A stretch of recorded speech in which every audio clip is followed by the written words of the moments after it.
Hello friends, welcome to book समराइज़र।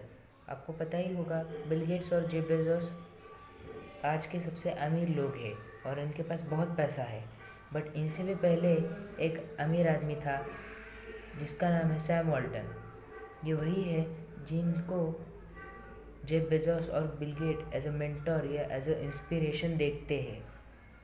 और Sam Walton ने Walmart नाम की एक रिटेल कंपनी फाउंड की थी।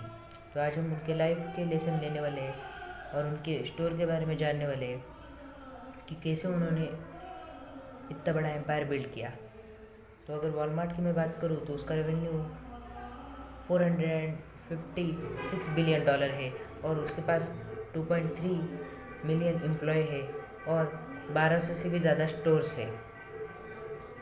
तो सैम वॉल्टन ने कैसे इतना बड़ा एम्पायर खड़ा किया, वो भी बहुत कम टाइम में। तो आज हम वही जानने वाले हैं और उनके लेसन्स जानने वाले हैं, लाइफ लेसन्स। सैम वॉल्टन सबसे पहले मीडिया में तब आए तब फोर्ब्स ने उनको 1985 में richest man in the world बोल दिया था।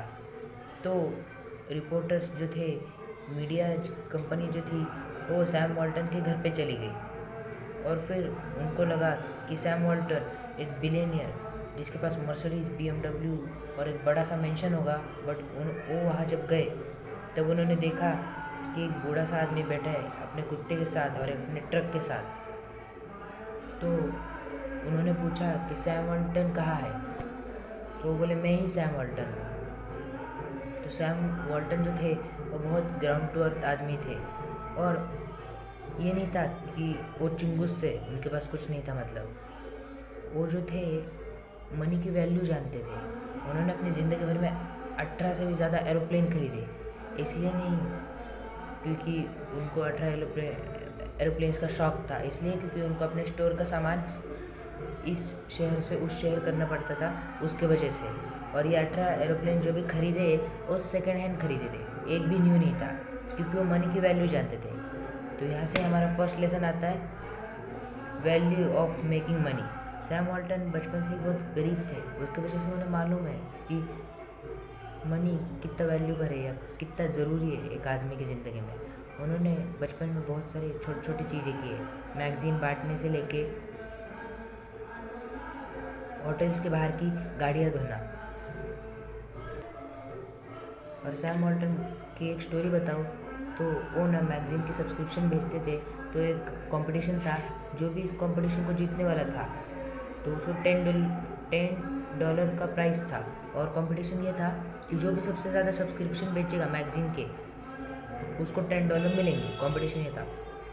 अगर आप गेस कर रहे होंगे कि किसने जीता, तो ये सैम वॉल्टन ही थे, क्योंकि उनको लगता था कि जीतना मेरा अधिकार है। और उनकी मम्मी भी उनको इस चीज़ के लिए सपोर्ट करती थी। सैम वॉल्टन बहुत अच्छे स्पोर्टमैन भी थे। और इसका मतलब ये नहीं कि सैम वॉल्टन पहले से बहुत इंटेलिजेंट, टैलेंटेड थे। वो हार्ड वर्किंग थे, वो एक्शन लेने में बिलीव करते थे। और सैम वॉल्टन साथ में बहुत कंपटीशन वाले नेचर के आदमी थे। इससे हमें एक सेकेंड लेसन मिलता है, competition, competitive and best. Sam Walton जो भी करते थे वो बेस्ट करते थे, जो भी करते थे वो टॉप करते थे। बहुत इन्फ्लुएंसिंग और मोटिवेशन पर्सन थे सैम वॉल्टन। इनके जो पार्टनर है जिन्होंने इनके साथ वॉलमार्ट फाउंड की, वो कहते हैं सैम वॉल्टन जो है उनको मनी ज़्यादा मैटर नहीं करता था। उनको मैटर करता था कि मैं वैल्यू क्या क्रिएट कर रहा हूँ या मैं ऐसा क्या कर रहा हूँ जो कुछ ना कुछ बदल रही है किसी भी आदमी के लाइफ में। कुछ भी चीज़ जो किसी आदमी को पूरा बदल सकती है, या मैं कुछ ऐसा वैल्यू क्या क्रिएट कर रहा हूँ, ये वैल्यू पे ध्यान देते थे। और इनको वैल्यू के साथ टॉप पे रहना बहुत हमेशा पसंद था। उनको पैसा ज़्यादा मैटर नहीं करता था। और ये एक बार अपनी यूनिवर्सिटी में प्रेसिडेंट के इलेक्शन के लिए खड़े हुए थे। तो उस समय उन्होंने ग्रेट लीडरशिप स्किल सीखी कि अगर उनका एक चीज़ बहुत अच्छी करते थे वो, कि जो भी आदमी उन्हें दिखे कोई लड़का या कोई भी फर्स्ट ईयर सेकेंड ईयर कौन सा भी ईयर का होने दो, वो उससे हाथ मिलाते थे और खुद से बात करते थे और लोगों के नाम याद रखते थे और उनको नाम से बुलाते थे। तो उन्होंने एक लीडरशिप स्किल डेवलप की। और यहाँ से हमारा आता है third lesson, people skill and team work. Sam Walton team work का और पीपल स्किल में बहुत अच्छे थे। वो कॉम्पिटिटिव और कॉन्फिडेंस नेचर के थे। इसके साथ साथ सैम वॉल्टन जैसे ही बड़े हुए और उनकी डिग्री उनको मिल गई, डिग्री उन्होंने खुद के ही पैसों से कंप्लीट की, खुद का एजुकेशन भी। जैसे ही उनकी डिग्री आ गई उनके हाथ में, तो उन्होंने सबसे पहले जॉब की, फर्स्ट जॉब जेसी पेनी नाम के एक रिटेल स्टोर में की और वहाँ उन्होंने बेस्ट सेल्समैन के अवार्ड भी जीता, क्योंकि वो ह्यूमन नेचर को भी अच्छे से जानते थे। वैसे उनकी हैंडराइटिंग बड़ी बुरी थी, बट उनको जो मैनेजर्स थे वहाँ के, वो निकाल नहीं पाते थे, क्योंकि वो एक ग्रेट सेल्समैन थे। वहाँ वो सीख रहे थे हाउ टू हैंडल स्टोर और बहुत सारी चीज़ें उन्होंने वहाँ से सीखी। उसके बाद सैम वॉल्टन को नंबर 1 रहना पसंद था, उसके वजह से उन्होंने खुद का स्टोर खोलने का फैसला लिया। 20,000 का उन्होंने अपने ससुर जी से लोन लेके उन्होंने एक रिटेल स्टोर खोला और उस रिटेल स्टोर को नंबर 1 बनाने के लिए उन्होंने बहुत सारी चीज़ें की।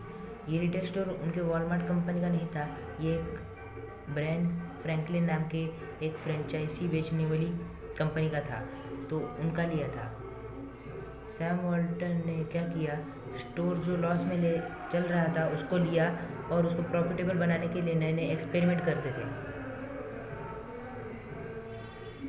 उन्होंने एक एक्सपेरिमेंट का एग्जांपल लूँ तो वो ना अपने रिटेल स्टोर के बाहर आइसक्रीम का ठेला और पॉपकॉर्न का ठेला लगा देते थे। भले ही वो सस्ता बेचते थे और लॉस में होते थे उस बिज़नेस में, बट जब लोग आते थे खाने तब अंदर देखते थे वॉलमार्ट में इतने ज़्यादा डिस्काउंट, बैन फ्रैंकलिन में इतने ज़्यादा डिस्काउंट है कि चलो अंदर हम जाके एक बार देख ही लेते हैं। तो ये उनकी स्ट्रैटेजीज थी। वो फोकस करते थे विनिंग पे और एक्सपेरिमेंट करना हमेशा स्टार्ट रखते थे। एक्सपेरिमेंट पे उनका मेन फोकस होता था। ये एक्सपेरिमेंट करने के लिए वो बहुत सारे रूल भी ब्रेक कर देते थे। इसके साथ हमें मिलता है अपना 5th lesson, break rules but create result. उन्होंने बहुत सारे रूल जो है ना ब्रेक किए थे। जैसे कि फ्रेंचाइजी का एक रूल था, 80% जो स्टोर का सामान होगा जो उनको हमसे लेना पड़ेगा, बट सैम वॉल्टन बस 70 या 50% ही सामान लेते थे उनसे और बाकी की चीज़ें बाहर से लेते थे, क्योंकि उनको कस्टमर को सस्ते में देना होता था। उसके वजह से उन्होंने रूल को तो ब्रेक किया, बट ये ब्रेन फ्रैंकलिन वाले उनका कुछ बिगाड़ नहीं पाए, क्योंकि उन्होंने रिज़ल्ट क्रिएट किया। जो लॉस में चल रहा था उनका स्टोर, उसको उन्होंने इतना प्रॉफिटेबल बना दिया कि वो पहले बस $70,000 बनाता था, वो 2 लाख से 3 लाख डॉलर बनाने लगा। उसकी वजह से जो फ्रेंचाइजी वाले हैं वो कुछ नहीं कर पाए उनका। तो इसमें हम ये सीख सकते हैं कि break rules but create result में बहुत पावर होती है।